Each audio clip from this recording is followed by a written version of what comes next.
Anda mungkin berpikir ini tidak masuk akal, tetapi aku harus menyampaikan kebenaran. Rumahmu mungkin sedang menyabotase kekayaanmu. Dan yang lebih buruk, Anda mungkin sedang memeliharanya setiap hari tanpa menyadarinya. Tidak peduli seberapa keras kamu belajar, bekerja, atau menabung. Jika ada hal-hal tertentu di lingkunganmu, uang tidak akan mengalir kepadamu. Kedengarannya berlebihan, aku mengerti, tapi aku menjamin padamu. Setelah video ini, kamu tidak akan pernah lagi memandang rumahmu dengan cara yang sama. Pernahkah Anda berpikir tentang berapa banyak hal di rumahmu yang meneriakan kurang, kelangkaan, tidak punya cukup? Mungkin terdengar bodoh, tetapi aku jamin ini memengaruhi secara langsung kehidupan finansialmu. Apa yang kamu simpan di lingkunganmu berbicara lebih banyak tentang pola pikirmu daripada kalimat motivasi yang ditempel di kulkas. Dan seringkali, benda-benda kecil yang tampaknya tidak berbahaya, yang membuatmu terperangkap dalam siklus kemiskinan yang sunyi. Contoh klasik adalah uang receh yang berserakan di sekitar rumah. Pernahkah kamu memperhatikan ini? Uang receh di dasar laci, tersebar di konsol mobil, di dalam kotak sepatu. Mereka tampak tidak penting, tetapi secara energi merepresentasikan rasa tidak hormat terhadap uang. Dan jika kamu tidak menghormati bahkan apa yang kamu miliki sedikit, bagaimana kamu berharap alam semesta mempercayakan sesuatu yang lebih besar kepadamu?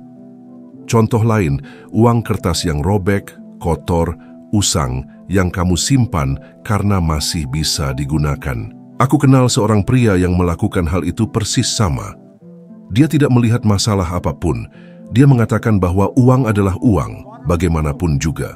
Tetapi apa yang tidak dia sadari adalah bahwa dengan memperlakukan uang sebagai sesuatu tanpa nilai simbolis, dia mengirimkan pesan yang jelas ke alam bawah sadarnya. Uang itu berantakan, uang itu sedikit, uang itu langka. Dan kehidupannya mengonfirmasi ini, penghasilan terbatas, peluang yang tidak pernah terwujud, bisnis yang hampir tidak pernah lepas dari kertas. Dia terus-menerus memadamkan api di belakang api. Ketika aku menyarankan agar dia menyingkirkan semua yang melambangkan kelangkaan, termasuk dompet koin tua yang robek, dia menolak. Dia mengatakan itu berlebihan, tetapi dia setuju untuk bereksperimen. Dia mengatur koin, memisahkan uang kertas yang bagus, membuang yang robek, mengganti dompetnya dengan yang baru, bersih dan terawat. Dan tidak butuh waktu lama. Dalam beberapa minggu, dia dipanggil untuk wawancara kerja. Bukan pekerjaan sembarangan, tetapi persis di bidang yang telah dia impikan selama bertahun-tahun. Dia mendapatkan pekerjaan itu, dan untuk pertama kalinya dalam waktu yang lama, dia mendapatkan kenaikan gaji dan mulai merasa bahwa dia memegang kendali atas kehidupan finansialnya sendiri. Tahukah kamu apa artinya ini? Bahwa apa yang kamu simpan di sekitarmu membentuk vibrasimu, dan vibrasimu adalah apa yang menarik atau menolak peluang.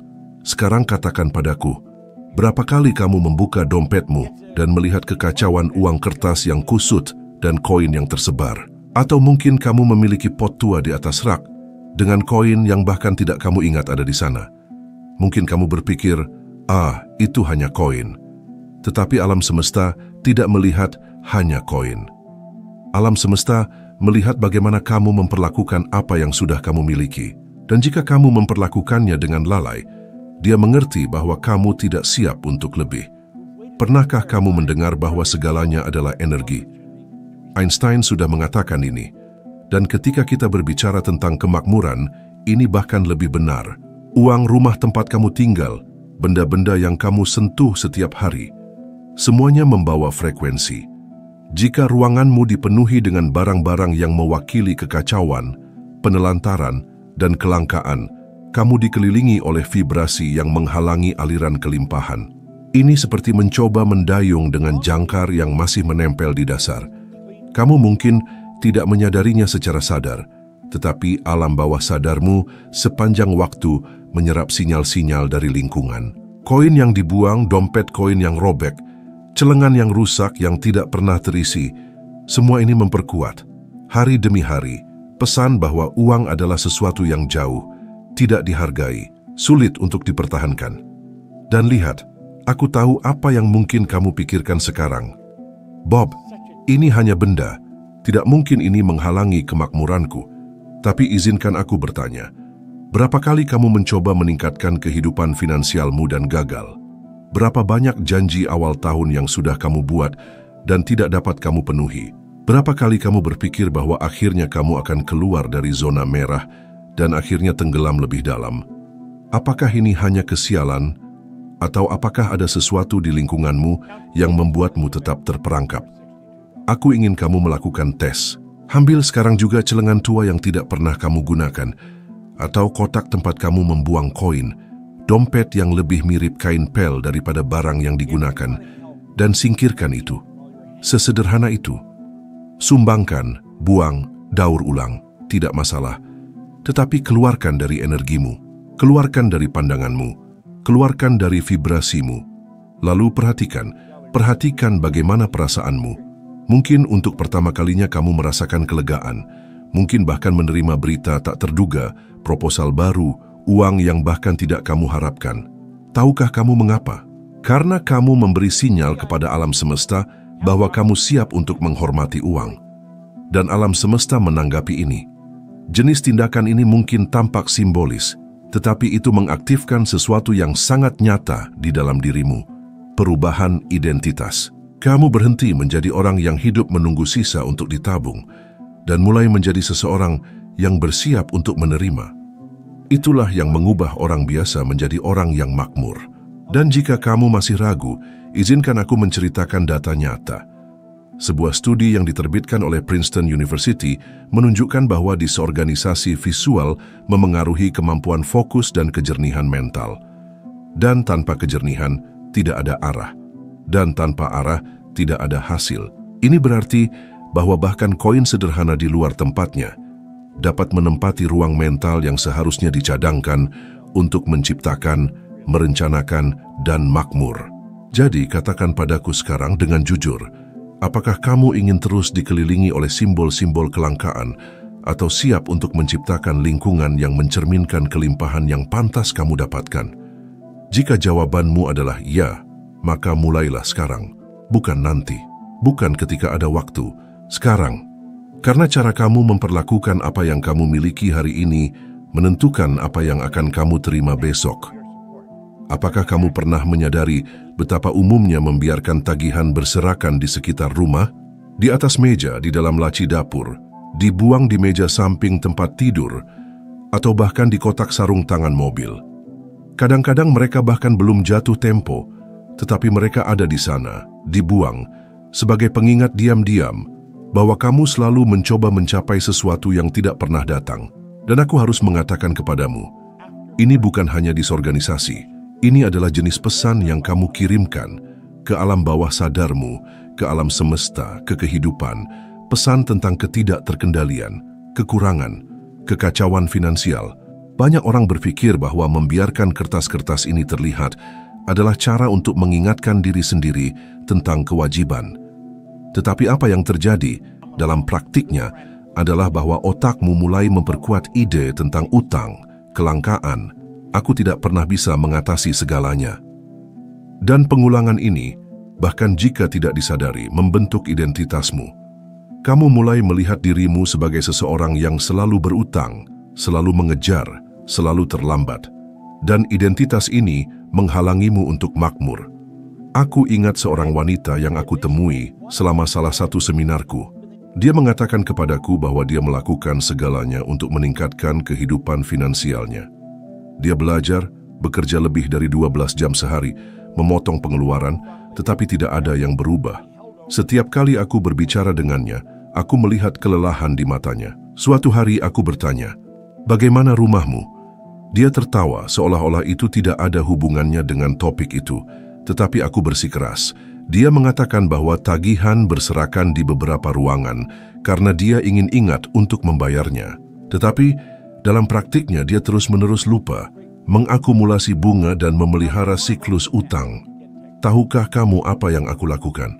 Aku memintanya ketika tiba di rumah untuk mengumpulkan semua tagihan, memisahkannya berdasarkan jenis dan tanggal, membuang yang jatuh tempo, dan menciptakan satu tempat untuk menyimpannya secara terorganisasi dan di luar pandangan. dia melakukan ini. Dan beberapa minggu kemudian, dia mengirimiku email mengatakan bahwa dia merasa bahwa kehidupan telah keluar dari zona abu-abu. Tentu saja, tagihan masih ada, tetapi sekarang dia bisa memikirkannya dengan jelas. Dia berhasil menegosiasi ulang 2 utang, menciptakan sistem kontrol sederhana, dan untuk pertama kalinya dalam bertahun-tahun, menyelesaikan bulan dengan uang sisa. Ini bukan sihir. Ini energi. Ini perubahan pola pikir. Pernahkah kamu berhenti berpikir bahwa hidup dikelilingi oleh tagihan terbuka dapat menghalangimu untuk memiliki kejelasan tentang tujuanmu sendiri? Otak kita sangat visual, dan apa yang ada di sekitarmu secara langsung memengaruhi keadaan emosionalmu. Ketika kamu hidup dikelilingi oleh kertas-kertas yang melambangkan utang, keterlambatan, tagihan, kamu hidup dalam mode bertahan hidup. Dan dalam mode ini, kamu tidak menciptakan, kamu tidak bermimpi, kamu tidak mengambil keputusan berani, kamu hanya bereaksi. Dan ini sangat berbahaya, karena peluang terbesar dalam hidup tidak muncul ketika kamu membela diri sendiri. Mereka muncul ketika kamu selaras, penuh perhatian, terbuka. Dan untuk menjadi seperti itu, kamu perlu menghilangkan kebisingan. Kamu perlu menyingkirkan apa yang meneriakkan kamu terlambat. Kamu berutang, so kamu tersesat. Ada penelitian yang mengonfirmasi ini. Sebuah studi dari Universitas Cambridge menunjukkan bahwa akumulasi kertas-kertas finansial yang tidak terorganisasi di rumah secara langsung terkait dengan peningkatan kecemasan, harga diri rendah, dan perasaan tidak berdaya. Orang-orang yang tinggal di lingkungan seperti itu mengembangkan keyakinan bahwa mereka tidak akan pernah memegang kendali atas kehidupan mereka sendiri. Dan tebak apa? Kehidupan mengonfirmasi keyakinan-keyakinan ini. Aku ingin kamu melihat sekarang di sekitarmu.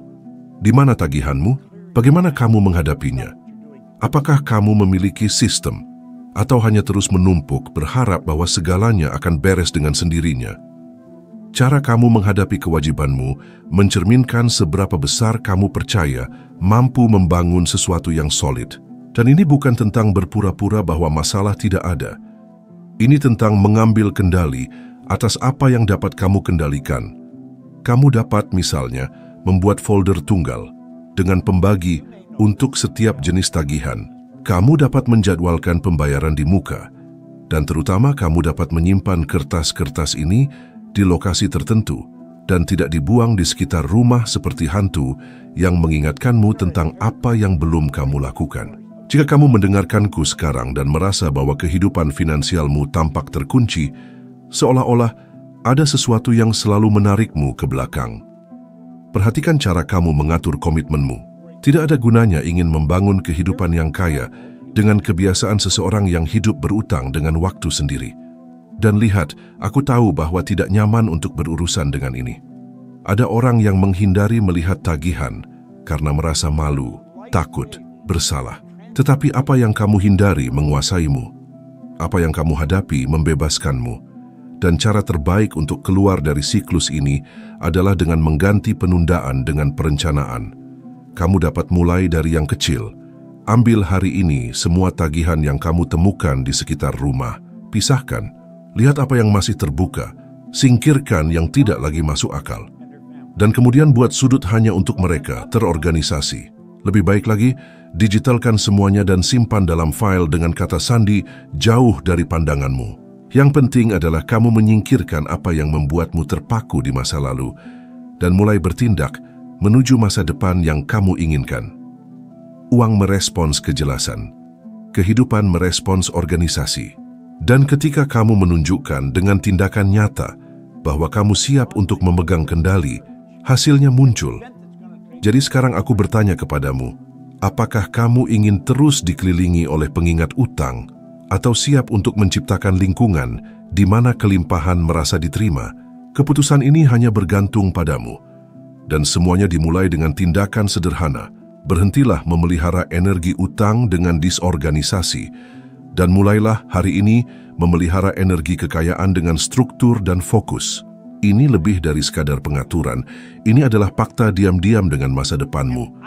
Tahukah kamu celana jeans yang tidak lagi pas selama bertahun-tahun, tetapi kamu simpan dengan harapan suatu hari nanti akan memakainya lagi?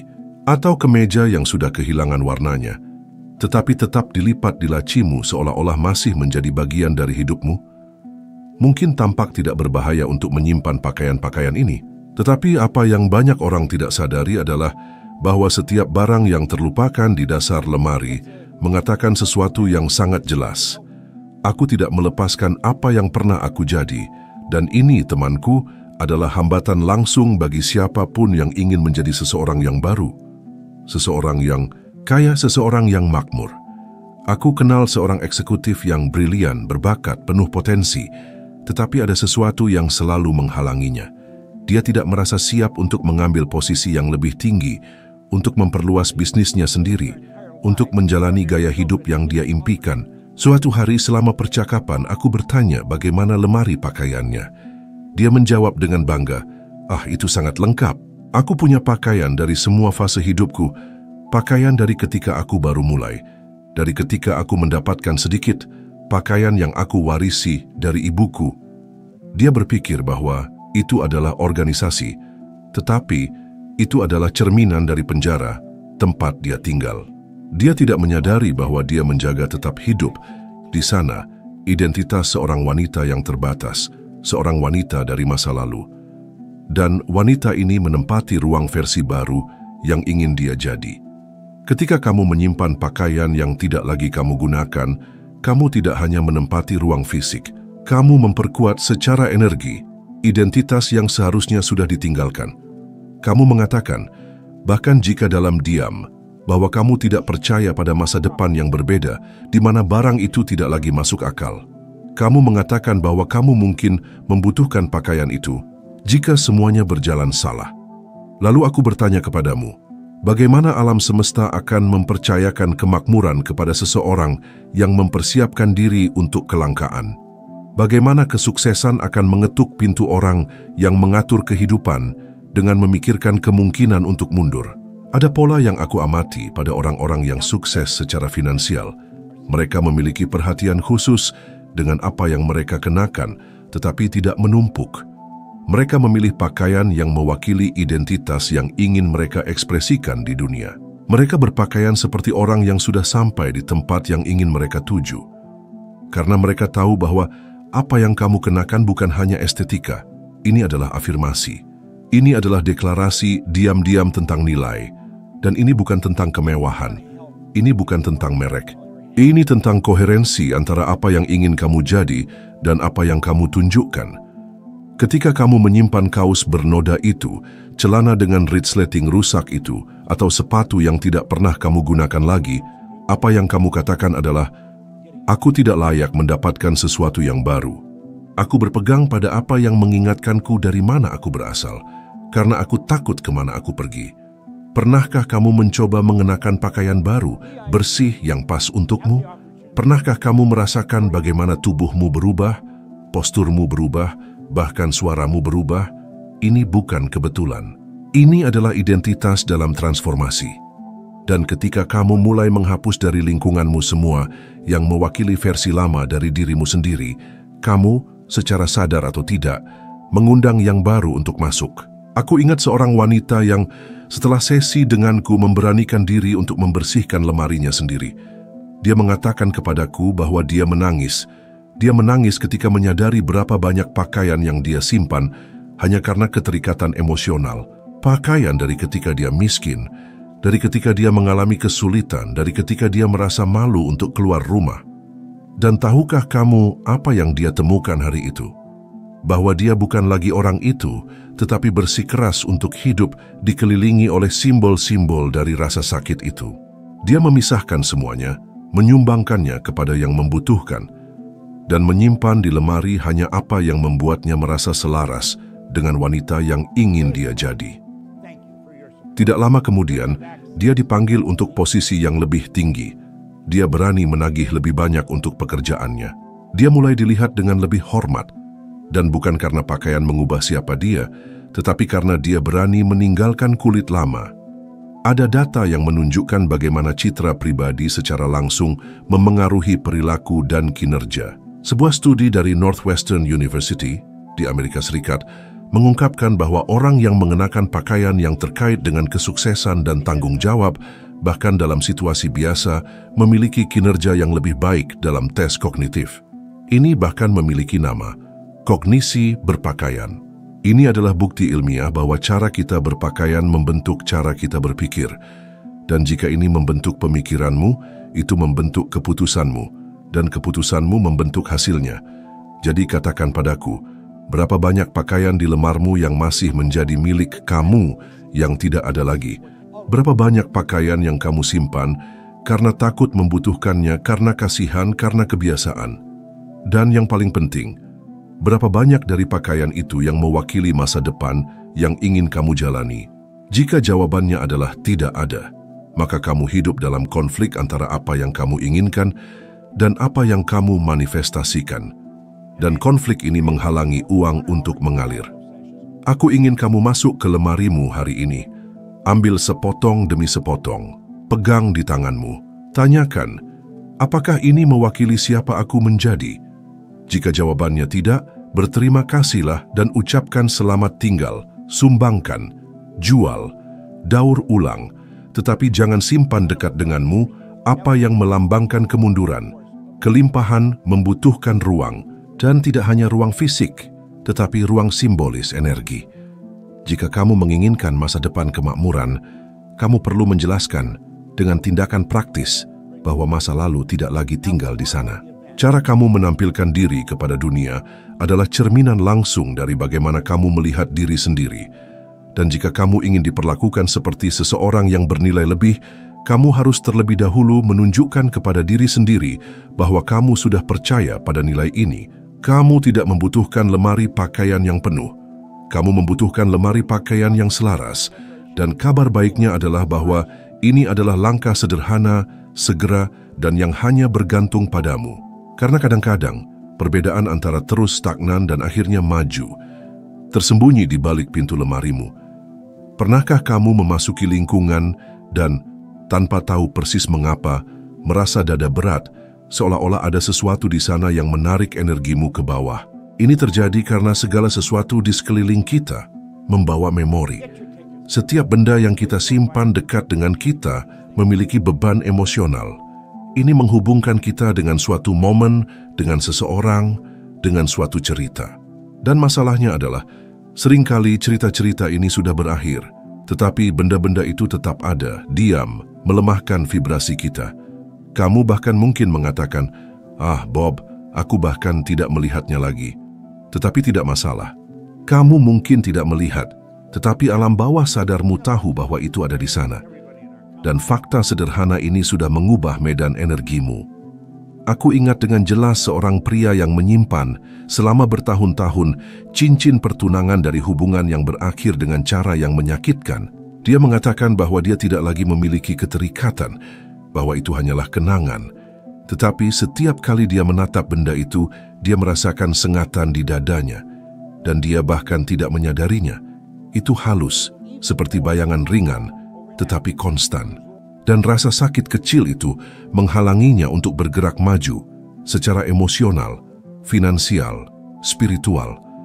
Dia berpikir bahwa masalahnya adalah kehidupan, tetapi kebenarannya adalah bahwa dia menyimpan di rumahnya simbol yang paling konkret dari apa yang seharusnya dia atasi.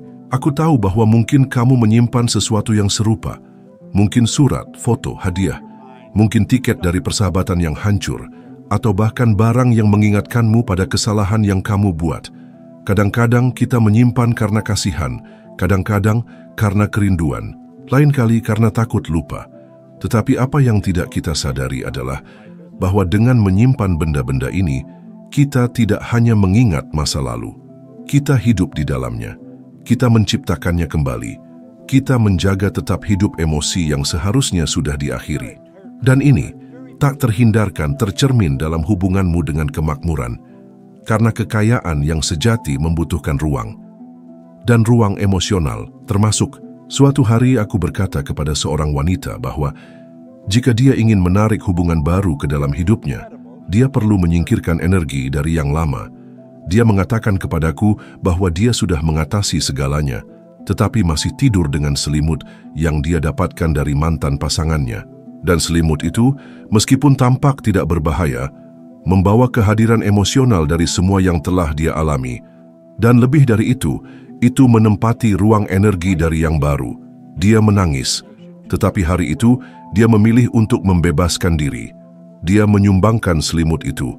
Dia mengatur ulang kamar tidur. Dia bahkan mengubah posisi tempat tidur. Dan tidak lama kemudian dia bertemu seseorang.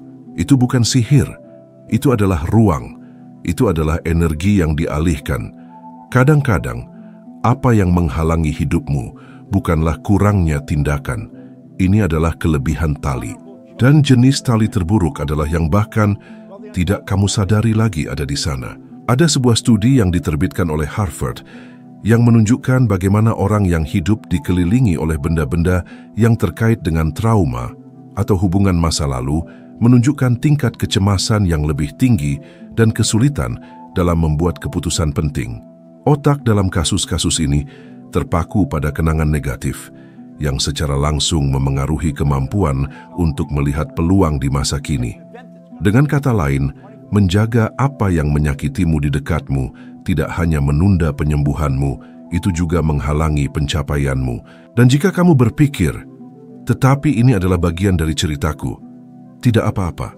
Menghormati ceritamu itu penting, tetapi kamu tidak perlu menyimpan di rumahmu reruntuhan dari fase yang sudah kamu atasi.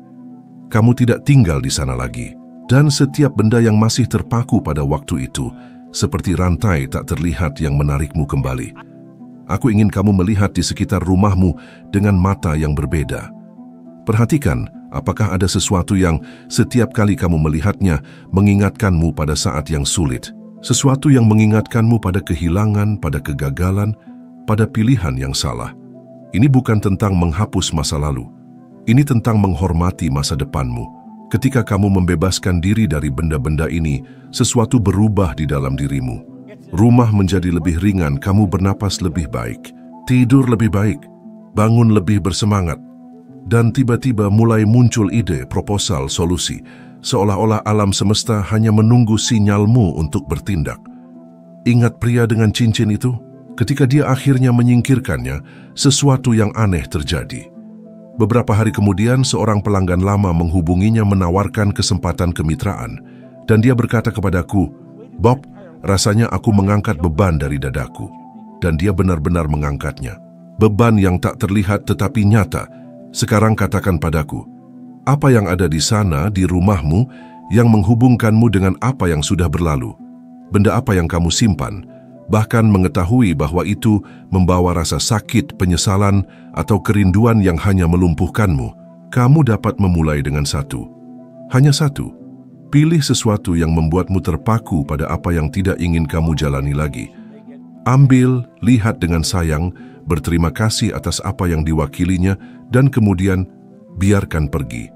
Sumbangkan, lepaskan, hilangkan. Tetapi jangan bawa lagi itu bersamamu. Karena sementara kamu terbagi antara apa yang telah terjadi dan apa yang ingin kamu jadi, kehidupan akan terus bimbang tentang apa yang akan diberikan kepadamu. Dan kelimpahan tidak datang di mana tidak ada ruang. Kegembiraan tidak tumbuh di mana rasa sakit masih menghuni. Dan yang baru tidak masuk di mana yang lama masih memerintah. Apa yang kamu simpan di sekelilingmu membentuk apa yang kamu jalani di dalam. Rumahmu, benda-bendamu, kenanganmu, semua ini dalam dialog konstan dengan pikiranmu. Dan jika kamu menginginkan realitas baru, kamu perlu menciptakan ruang agar itu masuk. Jangan meremehkan kekuatan perubahan kecil. Menghapus apa yang membuatmu terpaku adalah langkah pertama untuk menarik apa yang membebaskanmu. Dan apa yang datang setelah itu, disitulah keajaiban terjadi. Jika kamu merasakan sesuatu yang berbeda dengan video ini, maka kamu siap untuk langkah selanjutnya. Klik video yang muncul di layar sekarang. Di sana, kamu akan naik satu tingkat lagi dalam perjalanan kebijaksanaanmu dan akan menjadi versi yang lebih baik dari siapa kamu hari ini. Terima kasih telah bersamaku sampai di sini. Aku menunggumu di video berikutnya karena pertumbuhanmu baru saja dimulai.